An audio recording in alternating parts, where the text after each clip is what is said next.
AVT premium വനിതാരത്നത്തിൽ ഈ ആഴ്ച dramatization of a non dramatic form എന്നുള്ള ഒരു വിഷയമാണ് നമ്മുടെ മത്സരാർത്ഥികൾക്ക് നൽകിയത്.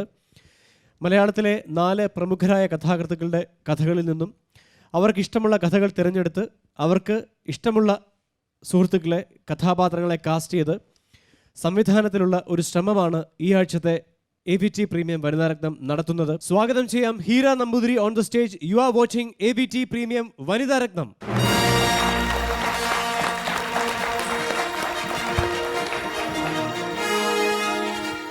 നമസ്കാരം. എന്താ വേറെ മേക്കപ്പും ഹീര കണ്ടപ്പോഴല്ല ഒന്നേ തലയിൽ എന്തൊരു സാധനം, അല്ലെങ്കിൽ മുഖത്തൊരു ഒട്ടിച്ച മീശ, അല്ലെങ്കിൽ വളരെ വർണ്ണശബളമായൊരു വേഷം, ഒന്നുമില്ല, വളരെ പ്ലെയിൻ ആയിട്ടാണല്ലോ വന്നിരിക്കുന്നത്. വൈക്കം മുഹമ്മദ് ബഷീറിന്റെ ഒരു സ്റ്റോറിയാണ്. അപ്പോൾ ഏത് കഥയാ? ബഷീർ തന്നെയാണ് ഇതിലെ കഥാപാത്രം. കണ്ടസ്റ്റൻസ് കൂടുതൽ വരും ബഷീറിന്റെ കഥകളാണ് തെരഞ്ഞെടുത്തത്. എന്താ അതിന്റെ ഒരു രഹസ്യം അല്ലെങ്കിൽ പരസ്യം? ഏറ്റവും ലളിതമായ രീതിയിൽ ഗഹനമായ ചിന്തകൾ കൊണ്ടുവരുന്ന ഒരു വ്യക്തിയാണ്. ഏറ്റവും ലളിതമായ രീതിയിൽ ഗഹനമായ ചിന്തകൾ. It's A good usage. ഏത് കഥയാണ്? ഭൂമിയുടെ അവകാശികൾ. ഈ 3 പേരാണോ അതിന്റെ അവകാശികൾ? കണ്ടു മനസ്സിലാക്കിയാ പോരെ? അതായിരിക്കും നല്ല. ജഡ്ജസ്, ബഷീറാണോ ഹീരയുടെ ഫേവറേറ്റ് റൈറ്റർ? സാർ എന്നെ കൊടുക്കരുത്. അല്ല, അങ്ങനെ ചോദിച്ചതേ ഉള്ളൂ. ബഷീർ, VKN തുടങ്ങിയ കഥാകൃത്തുക്കളുടെ ഒരു ശൈലിയുണ്ട്.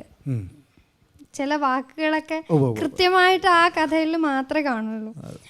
ആ പ്രത്യേകതകളൊക്കെ കൊണ്ടാണ് അത് എടുത്തു കഴിഞ്ഞാൽ നമുക്ക് ഇന്നയാളുടെ കഥയാണെന്ന് പറയാതെ തിരിച്ചറിയാൻ കഴിയും. ബഷീറിയൻ ടച്ച്, VKN ടച്ച് എന്നൊക്കെ പറയുന്ന വിധത്തിൽ അല്ലേ?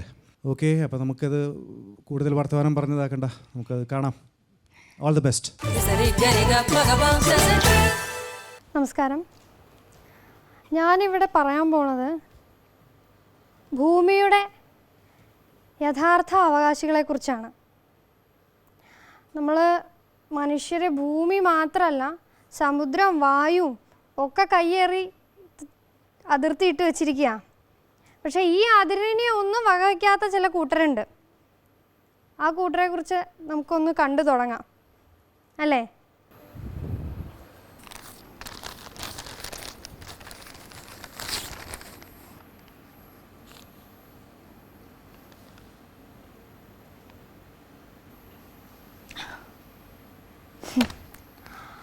ആകെയുള്ള 2 ഏക്കർ തെങ്ങും പറമ്പ്, പിന്നെയോ നന്നാക്കി എടുക്കാൻ പറ്റുന്ന ഒരു വീടും. ഇതൊക്കെ വാങ്ങിയിട്ട് സ്വസ്ഥമായിട്ട് കഴിയാമെന്ന് വിചാരിച്ചിരിക്കുമ്പോഴാണ് ചില അനധികൃത അധിനിവേശക്കാരിങ്ങനെ വരുന്നത്. ആരാ? ഉറുമ്പ്, അണ്ണാൻ. വീടിൻ്റെ അകത്തോ എലി, പാറ്റ, പല്ലി. എന്തൊരു കഷ്ട. അതാ വരുന്നു.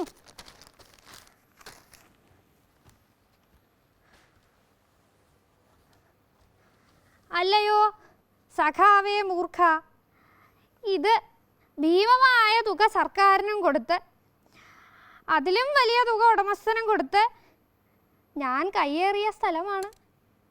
എന്നെ ഉപദ്രവിക്കരുത്. ഇവിടെ നിന്ന് ഒഴിഞ്ഞു പോണം.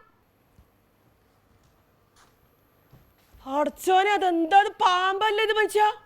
അതെന്താ നിങ്ങളെന്തീ നോക്കിക്കണേ? പിന്നെ ഞാൻ എന്ത് ചെയ്യണം? അത് തല്ലിക്കൊല്ലു മനുഷ്യ. അതും നിന്നെ പോലെ ഒരു ദൈവ സൃഷ്ടി, അതും ജീവിച്ചു പോയി. കുട്ടികളെ കളിക്കുന്ന പറമ്പാട്ടങ്ങൾ അതിൽ നിർത്തേണ്ട ആവശ്യം. തല്ലിക്കൊല്ലിക്കൊള്ളി കേട്ടോ അതിനെ. അതാ പോയി. നല്ല കഥ. എങ്ങോട്ട് പോവാൻ? അപ്പുറത്ത് എന്നാലും ഉണ്ടാവില്ലേ ആ ഭൂമിന്റെ ഉടമസ്ഥൻ?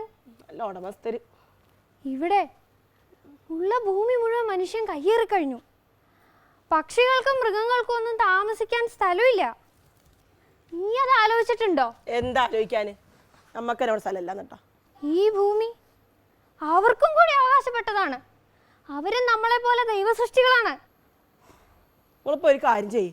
നമ്മളാ വരിക്കപ്പിലാവിലെ നല്ലോണ്ട് കായ്ച്ചിക്കണ്. നമ്മളെ ചക്ക നല്ലോ പൈത്തിക്കണ്. നമുക്ക് പൈറ്റാണ്ട് ചാടിച്ചൂടെ? അതല്ലേ അത്ഭുതം. ഈ ഭൂമിയിലെ പക്ഷികൾക്കും മൃഗങ്ങൾക്കും അണ്ണാനും എലിക്കും ഒക്കെ തിന്നാൻ വേണ്ടിയിട്ട് എന്തൊക്കെ സാധനങ്ങളാ ദൈവം സൃഷ്ടിച്ചിരിക്കുന്നത്. ഓരതൊക്കെ തിന്നട്ടെ. ഓല് തിന്നട്ടെ. ഞാനും എൻ്റെ കുട്ടികളും എൻ്റെ പേരക്കുട്ടികളും ഉണ്ട്.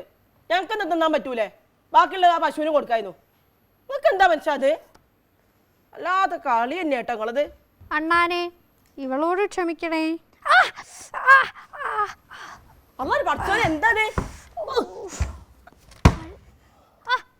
ആ പഴുതാരേനെ നീ എന്തിനാ തല്ലിക്കൊന്നത്? പിന്നെ നിങ്ങളെ കടിച്ചില്ല പൈതാര? അതിനെ അങ്ങോട്ട് തോണ്ടി ഇട്ടാ പോരെ? കുത്തിയിട്ടോ? എന്താ പറ്റി? ആടലോടകത്തിന്റെ ഇലേ അരച്ചിട്ട് ഉപ്പ് തേച്ച് കൂട്ട. ആയിക്കോട്ടെ എന്നാല് നിങ്ങൾ ഇരുന്നോളി ഇവിടെ. അങ്ങനെ ഈ 2 ഏക്കർ പറമ്പിൽ ഞാനും എൻ്റെ അനധികൃത കുടിയേറ്റക്കാരായ ഈ ജന്തുജാലങ്ങളും സമാധാനത്തോടു കൂടി അങ്ങനെ ജീവിച്ചു പോകുമ്പോഴാണ് എൻ്റെ ഭാര്യ ആര് ഫാബി ഇവരോടൊക്കെ യുദ്ധം പ്രഖ്യാപിച്ചുകൊണ്ട് വന്നത്. പിന്നെന്താ ഉണ്ടായേന്നോ?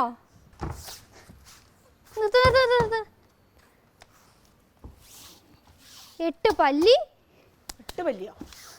50 എട്ടുകാലി, ഓ കണക്കൊക്കെ എടുത്തിട്ട് 60 പാറ്റ, 500 ഉറുമ്പ്, 10,000 ചെതലുകൾ.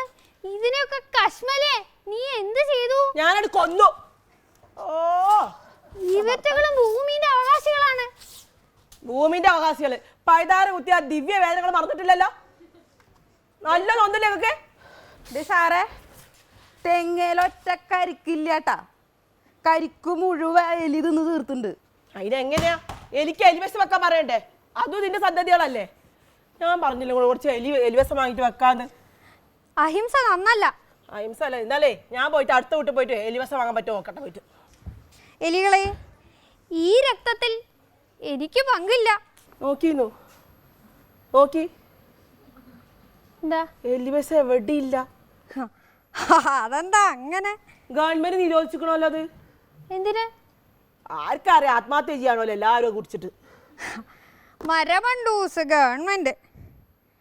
ഈ നാട്ടിലെ റെയിൽ പാളങ്ങളും മരങ്ങളും കയറൊന്നും ഇല്ലായിട്ടാ ഗവൺമെന്റ് എലിവിഷം നിരോധിച്ചത്. ആട്ടെ 1,00,000 പേരെ കൊല്ലാനുള്ള എലിവിഷം ഇപ്പൊ നിന്റെ കയ്യിലുണ്ടല്ലോ. അതെനിക്ക് ആ പാർക്കുട്ടിയമ്മ എന്നതാ അടുത്തുറന്നത്. അങ്ങനെ പറ, എന്താന്ന് വെച്ചാ ചെയ്തോ. അങ്ങനെ പത്തായത്തിലും പറമ്പിലും തെങ്ങിൻ്റെ മുകളിലും പ്ലാവിൻ്റെ മുകളിലും അടുക്കളയിലും വരാന്തയിലും ഒക്കെ ഓള് കയറി എലിവേഷം വെച്ചു. എന്നിട്ടോ നാറിയിട്ടിപ്പം നടക്കാൻ പറ്റണ്ടേ? എവിടെ നോക്കിയാലും ശവങ്ങളാ. അല്ല നാട്ടിലും ഇതൊക്കെ തന്നെയാണ് നടക്കുന്നത്. എലി നിന്നിട്ടാണ് കരിക്ക് പോണേന്ന്. എന്നിട്ടോ കരിക്ക് വീണതിന് വല്ല കുറവുണ്ടോ? ഇല്ല. നാടും വീടും നാറിയത് മിച്ചം. എന്നിട്ടോ അവസാനം ശത്രുവിനെ കണ്ടുപിടിച്ചു. ആരാ? കരിക്ക് മുഴുവൻ തിന്ന് തീർത്തത് വവ്വാലാണ്. നമുക്ക് അതിന് വെട്ടി വെച്ച് കൊല്ലണ്ടേ? നോക്കി നമ്മളെ സുലൈമാനില്ലേ, ഓ പട്ടാളത്തിന് വന്നിക്കണേ. ഓ നല്ല വേട്ടക്കാരനാ. നമുക്ക് അതിനെ ഓനെ വിളിച്ചിട്ടൊന്ന് വെടിവെച്ചാൽ നമ്മളെ ആ ബബാലിനൊക്കെ. വെടിവെച്ച് ആരെയും കൊല്ലാൻ ഞാനില്ല. എന്നാ ഞാൻ വെടിവെക്കാം, അതും എൻ്റെ അലിക്ക് ആയിക്കോട്ടെ. എന്നാ ചെല്ലേ. എന്നാ എനിക്ക് അയ്യോ നോക്കട്ടെ. എവിടെയാണ് എവിടെയാന്ന് പറയാന്ന്? ഇവിടെ പാടാ. എവിടെ പറഞ്ഞു കൊടുക്കോ? അയ്യ സാറ് ഇവിടെയല്ല, അമ്പലപ്പറമ്പിലാണ്. എന്നാ പാടാ അങ്ങോട്ട് ഇറക്കും സുലൈമാനെ.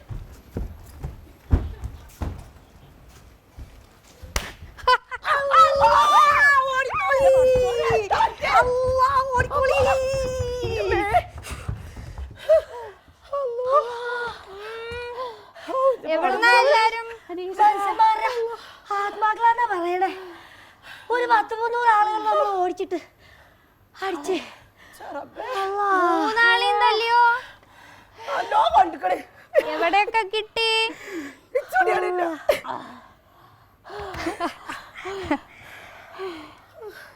വവ്വാലുകൾ, മരിച്ചുപോയ മനുഷ്യരുടെ ആത്മാക്കൾ. ആശയം നല്ലതാണ് രക്ഷിക്കാനാണെങ്കിൽ. പക്ഷേ അന്ധവിശ്വാസത്തിന്റെ പേരിൽ മനുഷ്യരെ ഉപദ്രവിക്കരുത്. കരിക്കുകൾ വീണു പൊക്കോട്ടെ, പട്ടിണി കിടന്നാലും സാരല്ല. വവ്വാലുകളും പക്ഷിമൃഗാദികളും അണ്ണാനും മനുഷ്യനെ പോലെ ജീവിക്കട്ടെ. ഭൂമി അവരുടെയും കൂടിയല്ലേ? ആണ്. അവരും ഈ ഭൂമിയുടെ അവകാശികളാണ്, അല്ലേ?